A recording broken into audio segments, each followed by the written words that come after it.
What's up, profitable stylists? We have a fun request this week to say what is the best weft extension out there. We got something nice to show you all. What's up, Bernard? Hey, how are you guys doing?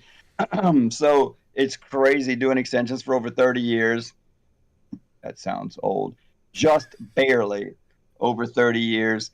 I did wefts. It was the first extension I did. I remember selling wefts in a way where I would say, "Oh, you're not going to like it. It's going to be uncomfortable. It's going to be a little painful. You're going to have to take some aspirin. You're going to get a headache. They're kind of tight and feels like a tight braid, but you'll have more hair. Do you still want to do it?" And and most people would say, "Yeah." Isn't that what maybe I threw in there? That's what the celebrities are doing. It was all we had at the time. And shortly after, individual strands came out, and then I-tips, and then tape ins, and then here we are at wefts again. What the heck are we doing wefts again? So at the same time, wefts have oh my god, a new way of putting wefts in has been born out of some of those things I just mentioned in the middle. And I hated a particular one for a long time, NBR, natural beaded rose. First of all, it just drives me freaking crazy, the word natural.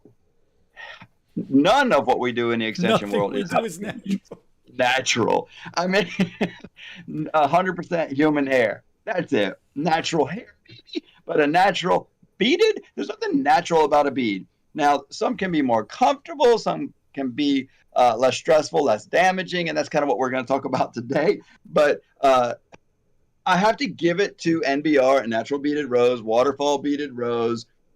I mean, they definitely brought wefts alive again. And I'm always for a good business plan, a good marketing plan, but I have to tell the truth about it and say a natural beaded row, which is done with a hand-tied weft, is the oldest form of weft that we know of because it was hand-tied, which means it came before machines.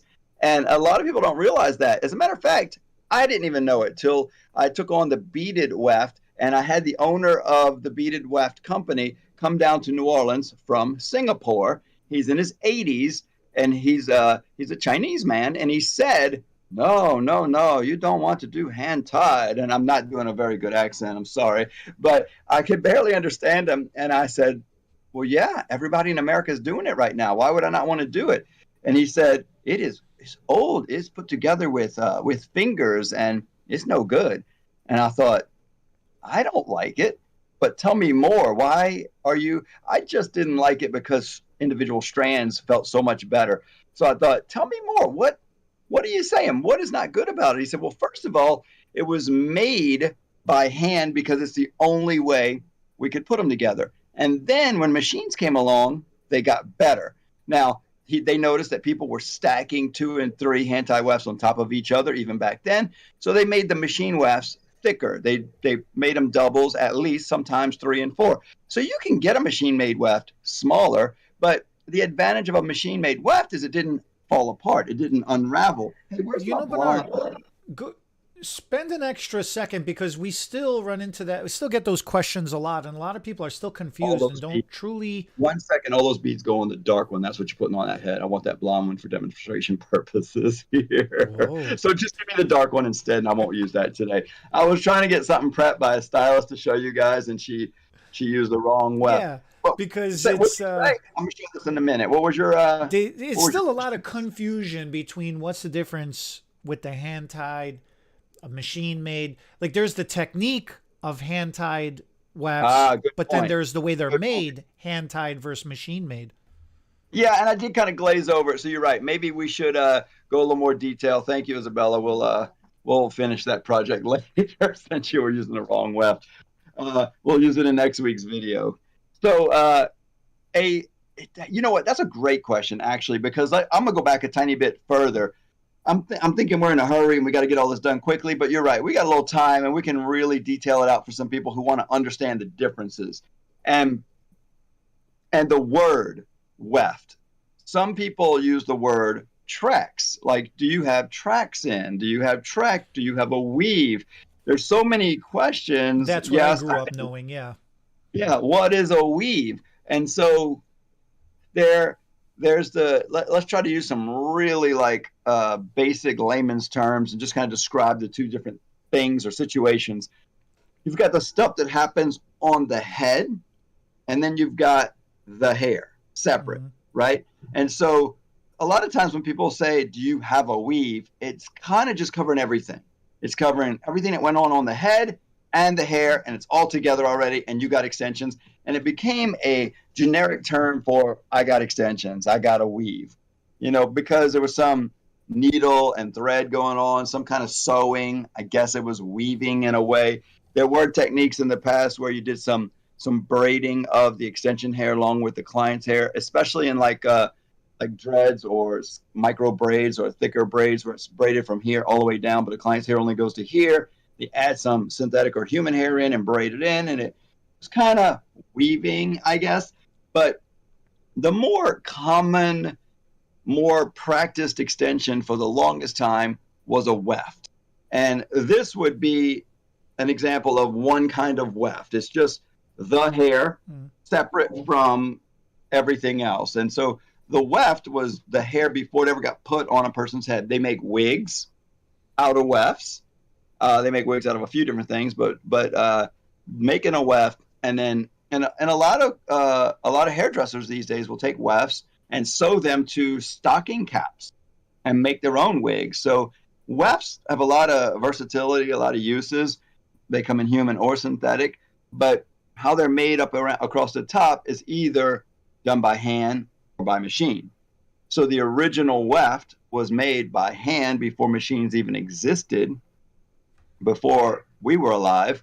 And then the machine-made weft was a huge advancement. They were able to make it more consistent, because a hand-tied weft, you got to realize it's made by a human. And you're not going to get this. Every weft you get is going to probably be made by a different human each time. And there's going to be some inconsistencies. Mm-hmm. They're going to be a little thicker, a little thinner. Sure, they weigh it and try to say, when you buy this weft, it's this many grams. But a machine can be so much more consistent with the making of it. And I'm not going to say hand-tied or machine, one is better than the other necessarily. They just each have their advantages, and it just depends on what you're looking for.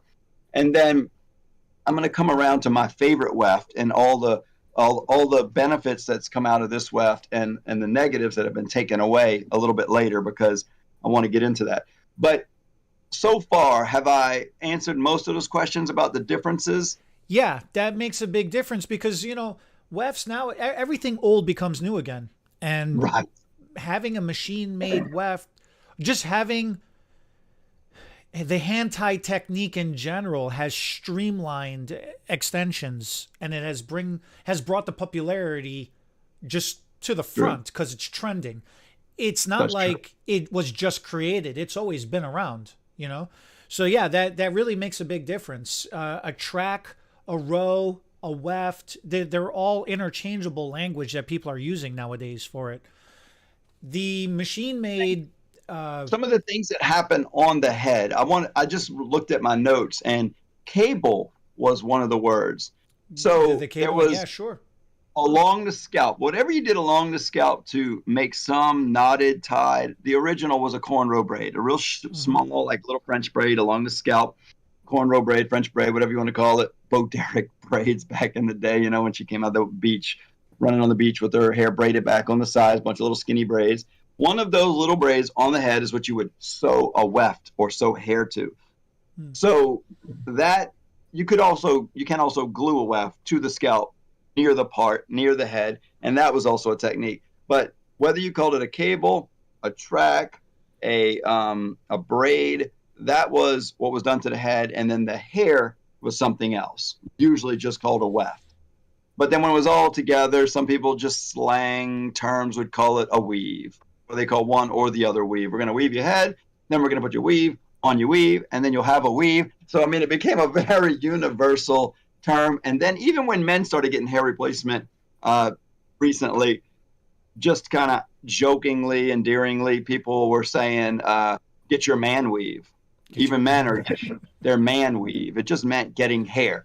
So weave just became a term that jokingly but seriously meant hair, just getting hair. didn't mean anything specific. It became so broad, it didn't mean anything anymore. So you have to be more specific. But I did cut you off. What were you saying? No, that actually you brought in just as what I was going to say as far as the different terminology and how it's become interchangeable and everything. So then when it comes to the key difference between a handmade and a machine made is the ability to customize it. Like, well, if there was one key difference, that's my guess. Is there a significant key difference? There is. There's a lot of little differences, and I think that it's neat because every week I deal with hairdressers over the phone that I maybe taught just recently. It's a girl I really like. I mean, I taught her. She actually was an educator for me. She's not using my brand right now, and it was fascinating to me because I said I knew because we had such a good relationship, she'd be honest with me, and I said, she said, I tried your beaded, I didn't like it. I said, oh, really? What did you not like about it? And they don't know all the details. She didn't give it a real good try, but it's okay. I just wanted her surface analogy, what she thought about the weft. And she said, I can't get it thick enough on one row. And I said, tell me more. I'm so glad you're being honest with me here. What's going on? She said, with the hand tied, I'm able to stack 6 wefts on one row. So I hope she don't listen to this video. I didn't want to slam her in that situation and say, you should never put that much weight on one row anyway. I mean, it's gonna be like a shelf that you could put dishes on. Why would you want to put 6 boom, boom, boom, boom, boom, boom? I mean, I had to count my booms just now. 6 booms on.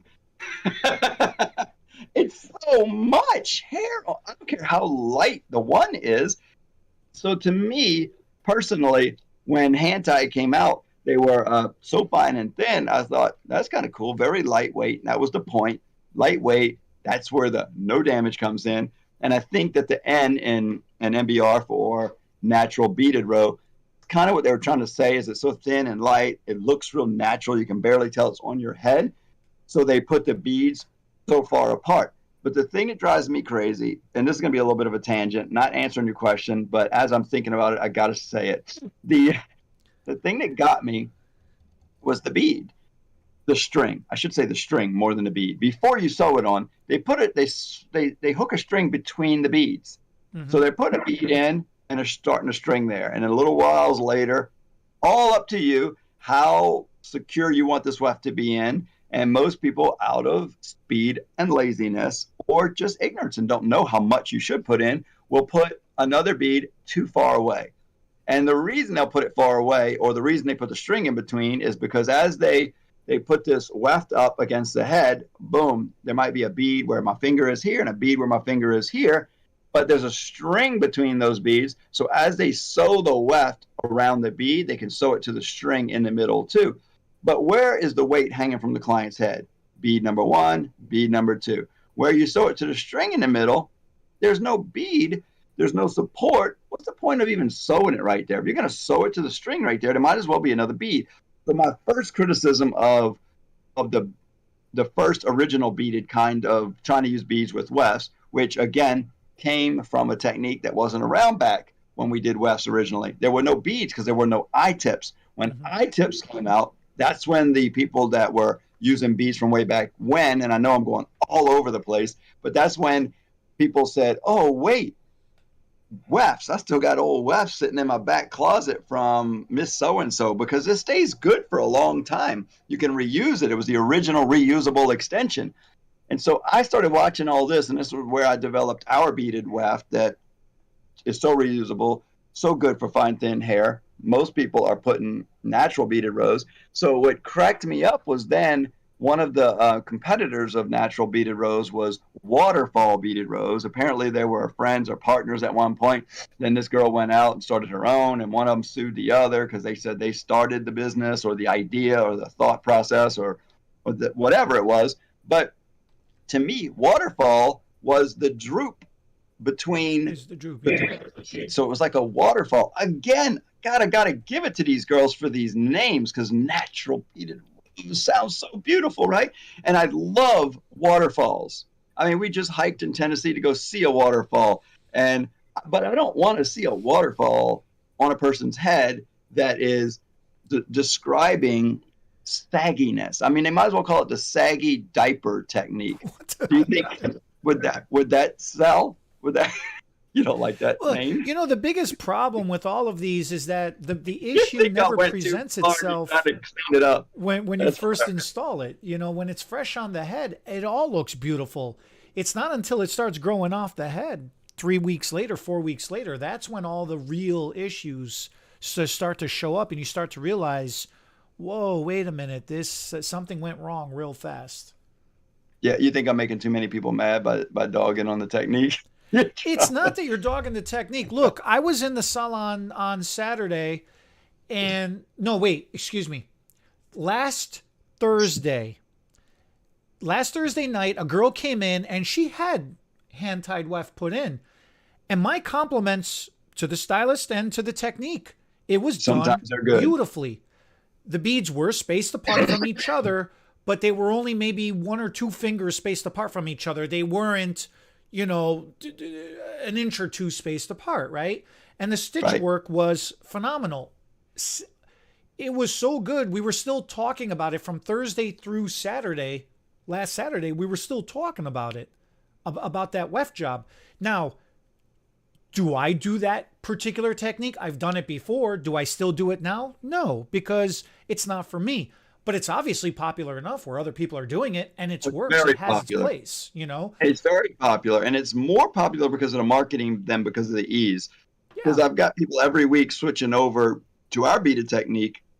And I say our beaded technique. It wouldn't have been my beaded technique if somebody would have took it on before me. But when the guy called me and asked if we wanted to sell this technique, I said, I'm not fond of eye tips. I'm not fond of beads. He said, no, it is a bead. It's a much smaller bead than anything you've seen, and it's not an eye tip. And somebody had to actually fly from Australia, show me in my own salon what it was to believe it, because I thought, what else is there that uses a bead but not an eye tip?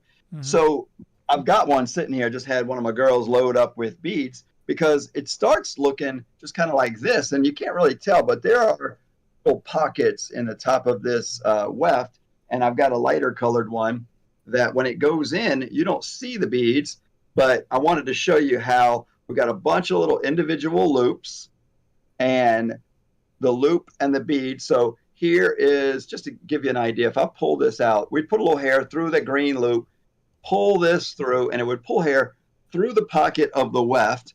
And then this little bead right here, where's it at? Right there. It's behind my finger. It's almost my skin color. Mm-hmm. That's what would put on the hair and get crimped. And then it would hold on the hair, and the pocket of the weft would be above it.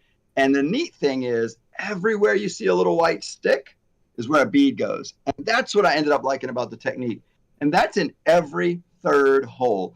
But if I thought I need more support because the hair's finer or thinner, I can go in every other hole. I can go in every hole if needed. So I had the power of putting more beads, which even with hand tied, you can put more beads. And that's what I would recommend. I know that takes longer. So for people that do hand tied, more beads closer together is what's going to be more supportive and less damaging on a person's head. And then at least a few beads closer together on the ends of where the wefts end. That's the key to making this, all the techniques, healthier, I guess. You got to control the weight that's going across that section. That was one of the things that I got attracted to with this weft, is that you don't have to thread anything. You don't have to do anything. The natural hair is getting threaded naturally through the weft. We're going with the word naturally, but like the hair is just getting threaded through the weft itself, and then it's just being locked into place. It does simplify the entire process. Let's get into it a little bit more, because explaining it is one thing. Seeing it really makes the world of difference of this thing. It's cool. It's really cool. To answer, since I got to sit here quiet for a minute, I started realizing I never did answer your question. I went on some rants here, but two of the biggest differences is, I would say one is that you can cut the weft anywhere. I can take this weft and just cut it right here, boom, and I'd have 2 6-inch wide wefts, and there'd be no unraveling. On the hand tied, it would unravel and it would fall apart and just keep unraveling. Now you can sew and you can glue the end and try to stop it. What most people do is they just fold the edge in to make this side a little shorter and this side a little shorter, which it makes the ends thicker. I guess you can kind of triple it up in the back like that to shorten it. But with this, you can cut anywhere, make them really small. You can make them like clip-ins. You know, you got little clip-ins, medium clip-ins, big clip-ins. You can do that with this and bead it in. And then the second thing that I loved about this, it is machine made, but it's a machine made flat weft. And what I learned from my chatting with the girl the other day that didn't know if she liked these was that the grams, and I talked to another girl, the grams of most handmade out there are much less than our single plus density, but they are always stacking 2, 3, or 4. So they're always going above our single plus. And then a traditional machine made weft is more grams than our double density.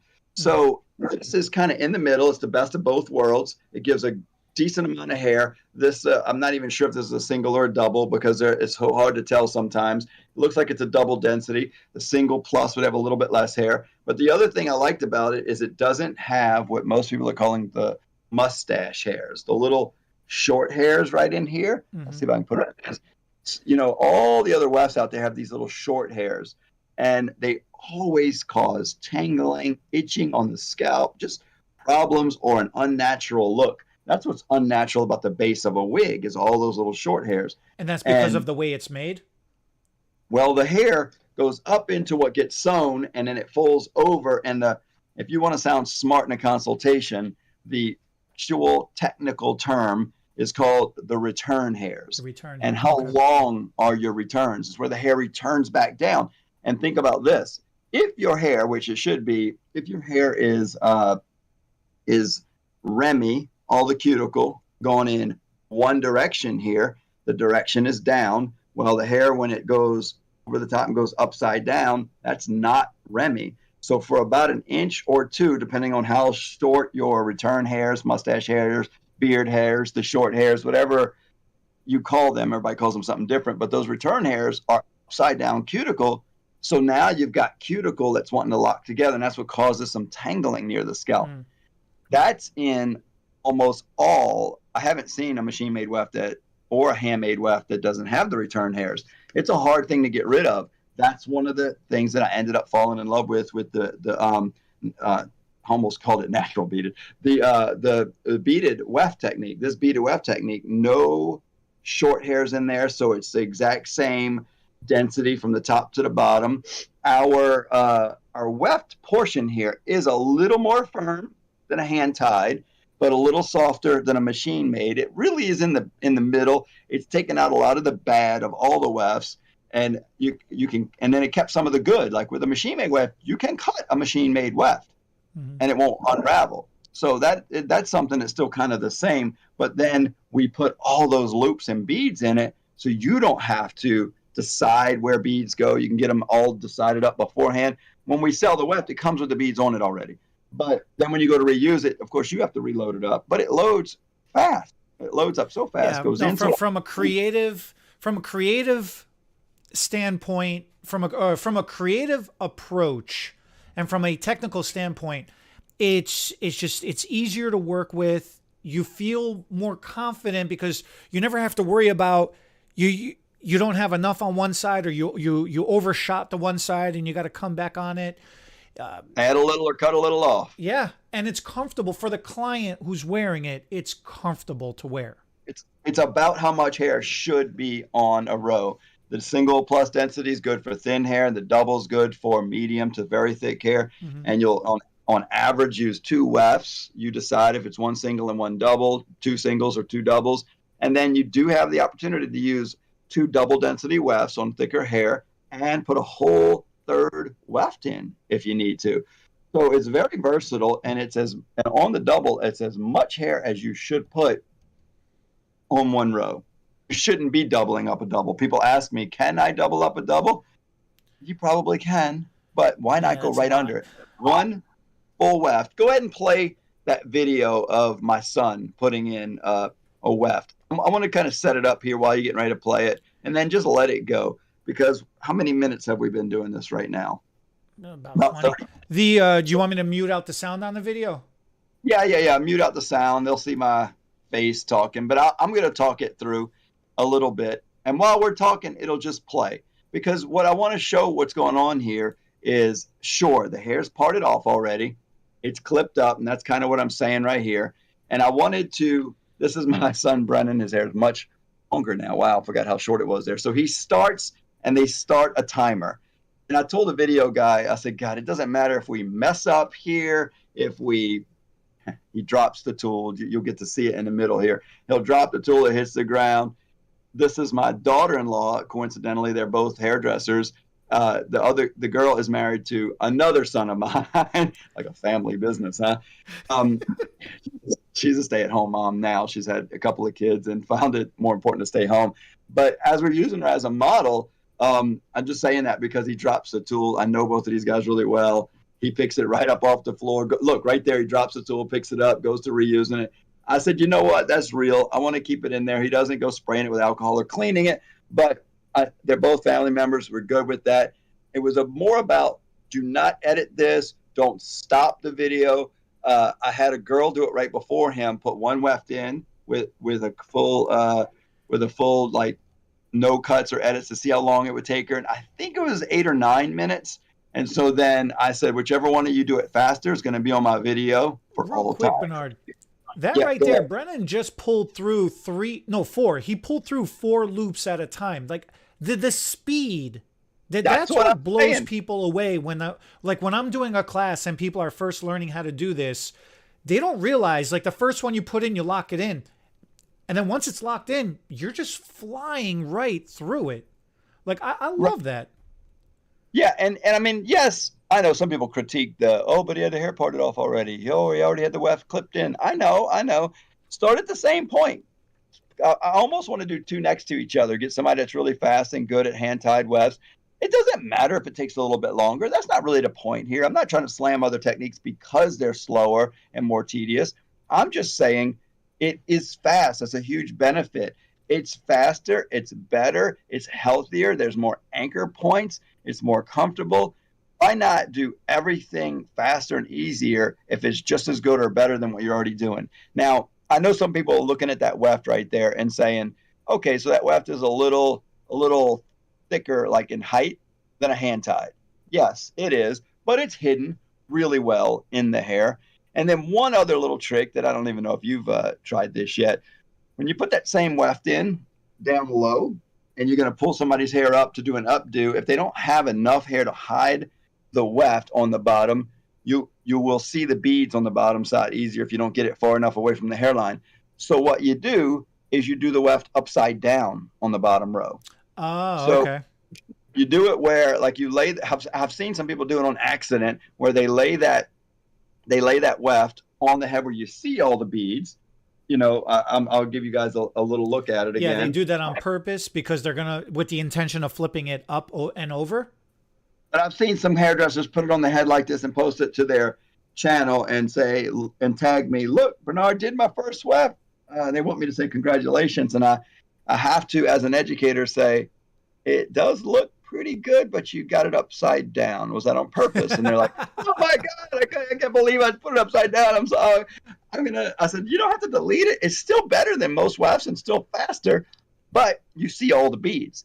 But if you do it on the very bottom row and you do the beads a little loose so that you don't pull the hair out of the head. See, he just did half the head in 3 minutes and 39 seconds. So yeah, 3.5 minutes, and he's already halfway through. Right. And it's like between 6 and 7 minutes, he puts a full weft in. And so it's just crazy. He doesn't have to have some fancy braiding techniques. He doesn't have to learn how to do a half stitch, a blanket stitch, or a half hitch, or whatever you call that. I mean, I do it because I did a lot of braiding extensions in and sewing them in back in the day. But I've taught a lot of people how to do that.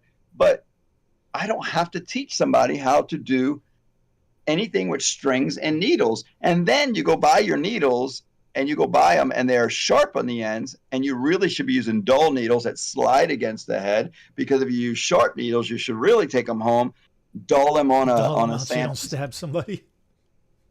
Well, you should dull them on a piece of sandpaper or a fingernail file. That's what I would do. I try to dull the needle. They're not easy to dull. I'd run outside on the front of the building and drag them on the concrete or the brick of the building to try to dull them. Because the last thing you want to do is try to go behind a weft to sew to the track or bead or whatever you got on the head and go through the skin and make a suture. That's not what they're looking for. So you want to be able to slide it against the head without sticking them. So a dull needle is a better thing to have here. But he doesn't have to have dull needles. He doesn't have to learn how to sew. He doesn't even have to have string and needles in the salon at all.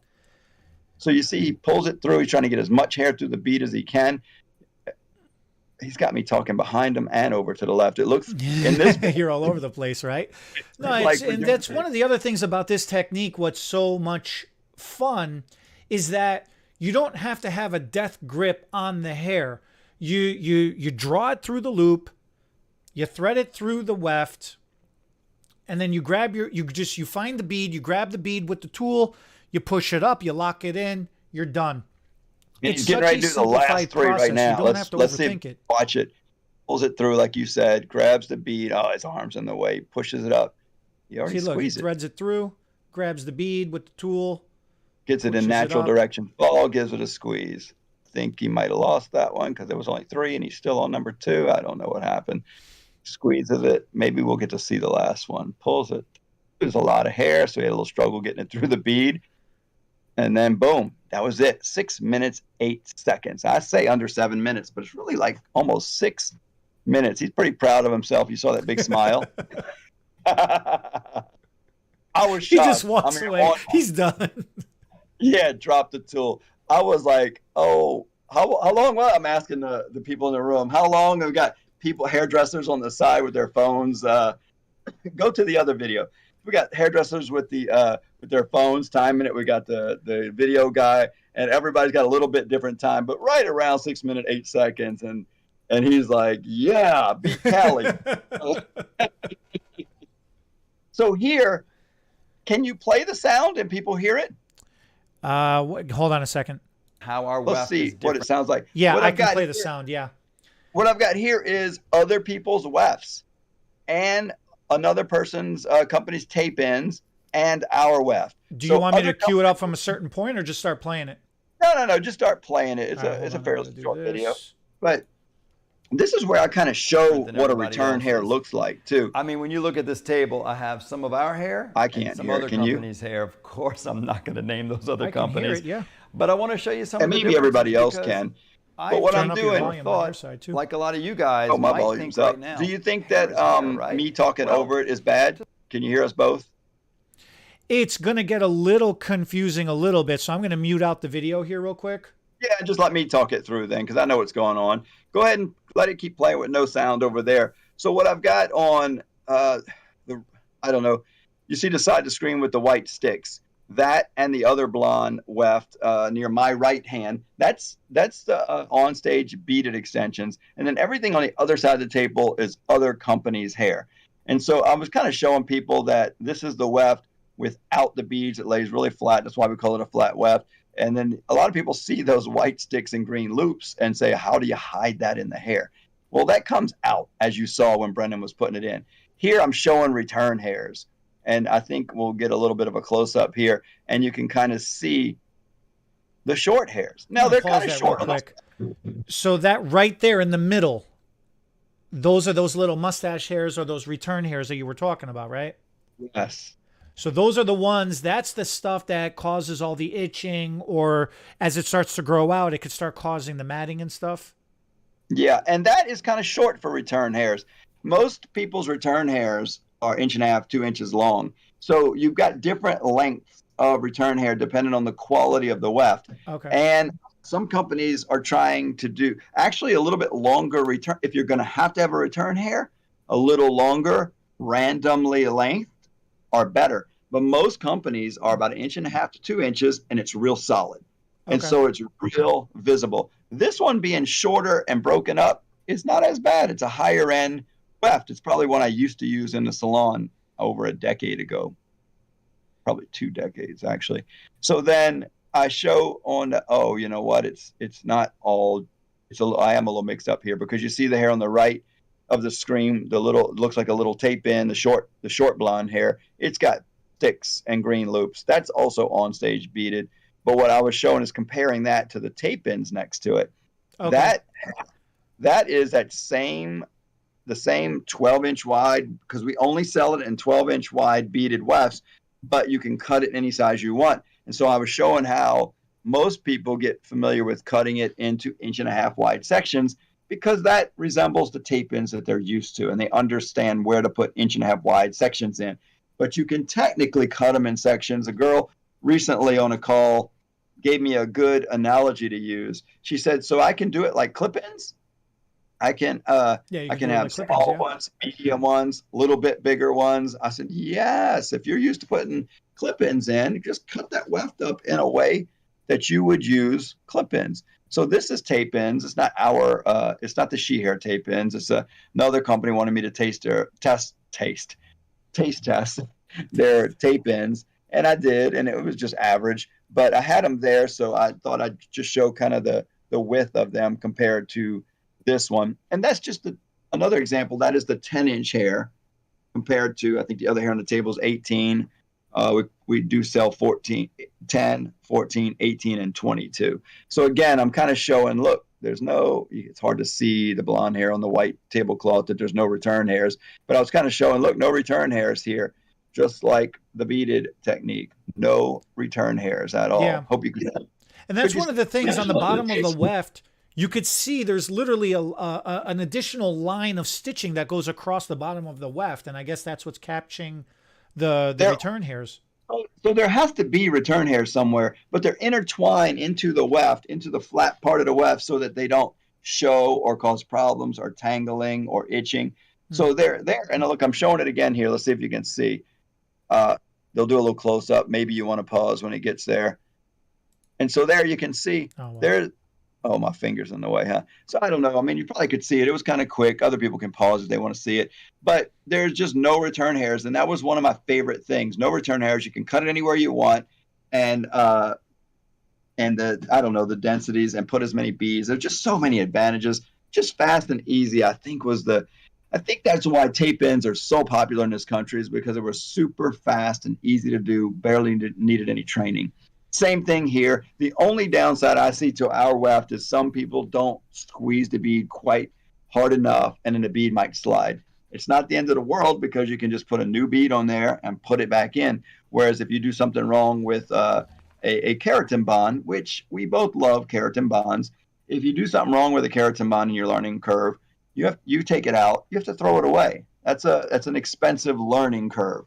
That's one thing I liked about these, that there's no learning. I mean, there is a learning curve. It's a very small curve, and it's a very cheap, inexpensive learning curve. Right. It's very forgiving. It's very forgiving. It's very user friendly in that regards.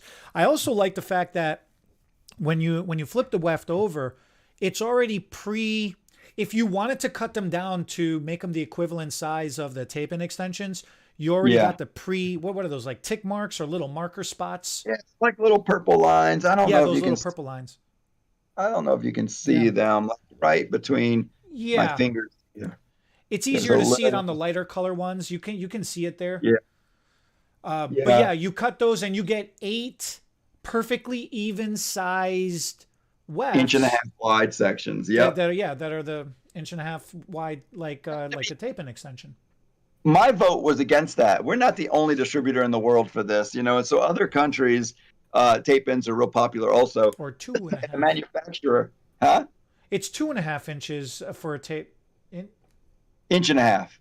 There are people that have 2-inch wide and 1-inch wide, but 1.5 inch is the most common tape-in size. And if you cut 12 inches into 8 sections, they're 1.5 inch. And I'm not fast with math. I've just done it so many times. I'm pretty sure that's right. But no, you are right. I just did the math in my head. You're right. Okay. I'll have to do it on a calculator later. So what was I saying? Oh, the markings on the back side. Mm-hmm. I was not a fan of the markings. They asked in an email from the manufacturer, and they said, we're going to put marks to make it easier for people. I said, no, people can measure and figure that out easy enough. I don't want blue or red markings I to like the show off. marks. Yeah, and so I mean, that's right. I'm just saying I'm not always right about everything, but my opinion was I don't want red or blue Sharpie marks, is what it looked like to me, on the head to be seen at any time, especially on blonde hair. So no, I thought hairdressers are smart enough to measure with a tape measure, mark it themselves if they want, cut it on the marks, cut it whatever size they want. Why do we need to mark it? So I was outvoted. They put the ugly red and blue marks on there, in my opinion. And yes, it's been super convenient. Even I use the marks since they're there, you know? No, I love using. Look, the thing about the marks, like I was doing one on Sunday, and the thing about the marks, it just kind of gives me a visual guide to how much of the weft am I using, and how big or small of a section am I taking, you know? Because in my mind, I'm like, okay, a row of bonds would be, I don't know, 30, 40 across, something like that, you know? And then you got the weft and you're trying to visualize how far across you're going to go. And then you're like, oh, okay, the tick mark here. Now, on Sunday, I ended up I didn't use those specific marks because her head was a different size and I was doing different stuff. But in other scenarios, I use them and I love that they're there. In my opinion, I love that they're there. Yeah, that's good. And yeah, and I've grown to like them. I just thought it was a neat little behind the scenes story that I didn't like them. Things happen. It's a happy discovery. Yeah, things happen like the Bob Ross paintings, right? Happy mistakes, right?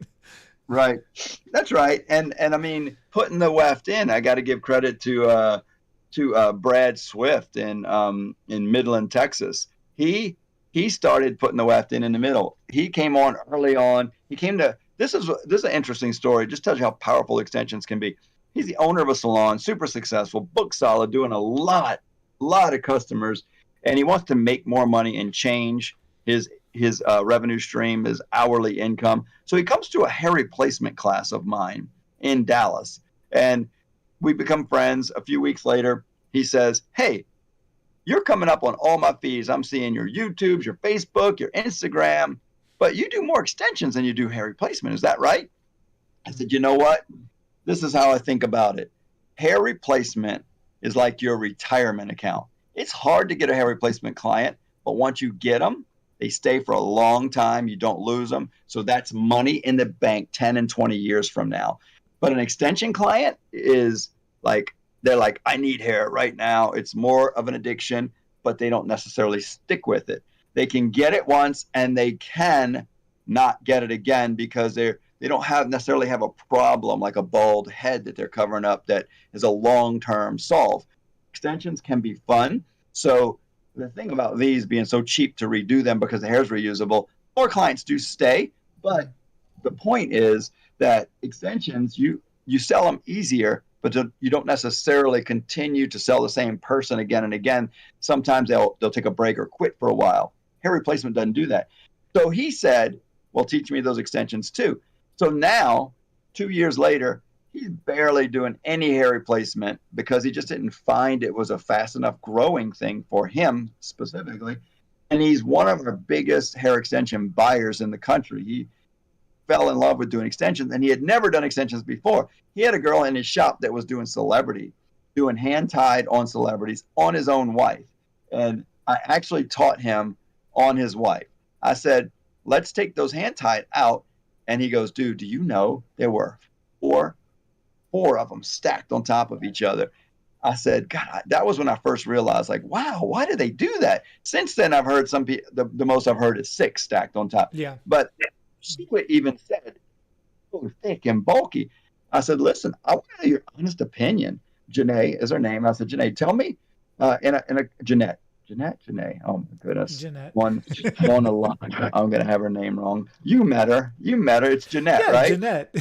Okay, thank you. So, hope she never sees this video. So, Jeanette, I'm gonna link it to her. Hey, I know going from 4 thick on 2 rows. Now we're gonna do double density on 2 rows and just 1 thick, different gram count. I want to know your honest opinion. So after wearing them for a few days, she said so much more comfortable.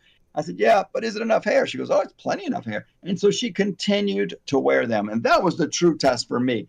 She kept wearing them. She liked them better. She said it was lighter, more comfortable, easier to hide. And so that was my first experience with, okay, hand tied was a great idea to get wefts on people's heads with beads, but this is just better. You just reminded me of something when you said easier to hide too.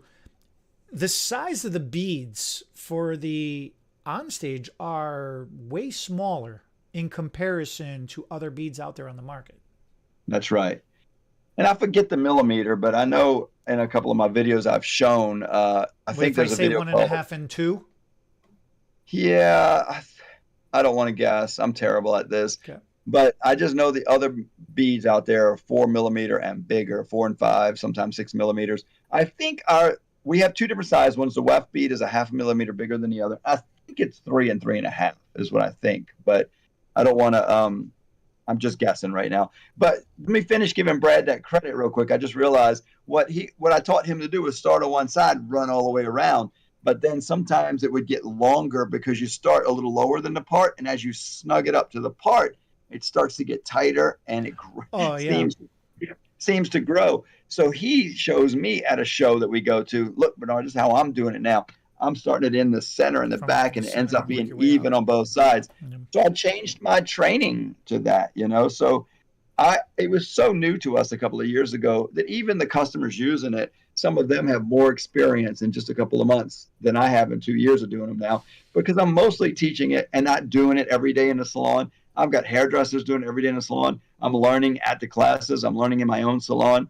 Those happy discoveries, happy mistakes, whatever you want to call them. So it's still so new. There are things we're learning. And that one where I say put the bottom one upside down, that came from a girl who said, look, I found a company who puts a beaded in sort of like yours, but they sandwich two together right next to each other. So if it's up or down, you don't see the beads. I said, well, that's too much hair, too close together, not necessary. Where does it matter? Up high, it matters if the beads are hidden underneath. Down low, it matters if the beads are hidden on the top side for when you flip it up. So just do your bottom weft upside down. And she said, great idea. Thank you, Bernard. And that was just us. She's in another state messaging me on Facebook. And that's just us hashing it out together, coming up with a solve.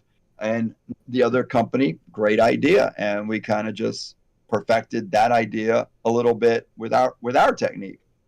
So, I mean, surely one day somebody will come out with something better and faster, because I've been doing extensions over 30 years. And this technique I just saw 2 years ago. Maybe they did it in other countries for a little bit longer, but it's fairly new, because beads in itself is a newer technique in the lifespan of extensions. I just never did like the eye tip, and that's a whole different video. But with a weft, I thought thick, bulky, a lot of hair. I don't know. Strands are so much better and more invisible and more versatile.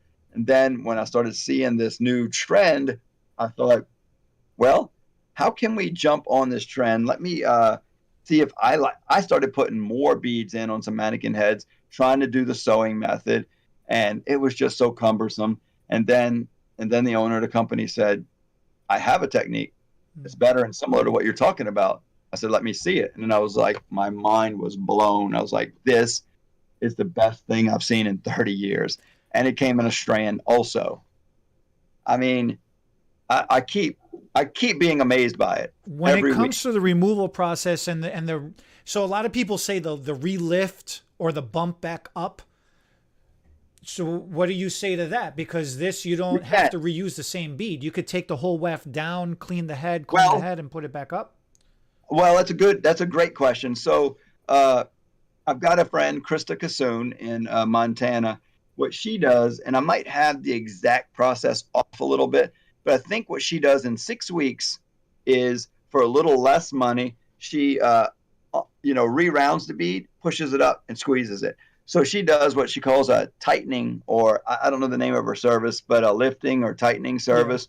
Yeah. Lifting is probably a better plastic surgery term that people are more familiar with. We're going to do a little lift and tuck, And so she does a little lifting at 6 weeks, and we don't recommend re-manipulating the beads, unsqueezing it, re-squeezing it. We think it's going to wear out. But she's finding that doing that once is working well, saving the client time and money, and saving her time because she's doing a lot of them. So she unsqueezes, push it up, squeeze it, unsqueeze, push it up, and she gets them all just tightened up in 6 weeks. And then in another 6 weeks, because normally they're going about 8 to 10 weeks, but in this way, she's getting 12 weeks out of a full, before another full service happens. And then I guess on the 6 weeks, maybe she's touching up color and highlights also if they need it. But most people at about 6 to 8 weeks or 10 weeks are taking them all the way out and putting them back in. And the thing that's blowing people's minds, because this one girl, she's trying to move into these recently. She said, I've learned dream catchers, great lengths, she hair on stage, so cap, not on stage. I've learned everything except this on stage. I do all these techniques. I said, so you're just like an education junkie, huh? I said, listen, you got to go back and watch my focus video. It's good that you learned a lot of stuff, but at some point, you got to focus if you're going to make a lot of money. And she agreed. And I said, maybe my technique's not it, but just personal advice, get really good at this one thing, whatever one thing that is, and then sell it, get to know it really good and make a lot of money. But for her, she was so excited about the time because she's up in the Northeast, and she said that things are still closed down a little bit from just the way our world is. And so she can't have people waiting in the waiting area. She can't taking a long time with clients and not being able to stack and do 2 clients at the same time. And some people are still shut in. And then the snowstorms come, and she's got days of doing nothing from being snowed in. And then she can't fit all those customers in. So she's so excited because her average extension client's taking 3 hours. I said it can be about an hour with this. So doing 3 clients instead of 1 in the same time, making 3 times the money, that was super exciting to her. And so she said, so how do I charge? I said, it's going to blow your mind because everything is different. You're not going to need to charge. You don't have to charge as much. You can, but you don't have to because it's not taking 3 hours to put them in. So you don't have to feel like you need to triple or quadruple the cost of the hair, although you can. And maybe even drag the service out to an hour and a half so you don't feel like the client doesn't feel like I paid that much money for that much. Well, no, it really is so much more simplified. That focus video that you mentioned is actually a really good video too. We will put that in the description so all of you watching can go check that out because it does put things into perspective, just like talking about and reviewing this weft. It really does put things into perspective. So yeah. And so then the other part about the money was the removal. Most techniques are taking quite a while, almost all of them actually, because tape ins, it's a sticky, gooey mess. You got to clean all that goo up, put new tape on. With keratin bonds, that is the downside of keratin. You've got to put some solution on there, squeeze it. Yeah. It's time consuming and the hair's not reusable. So with these, when I show people how to take them out, I keep looking at the hair, so pretty. When you take them out, I love people that I trained a while back that are still doing lots of our keratin or any other techniques.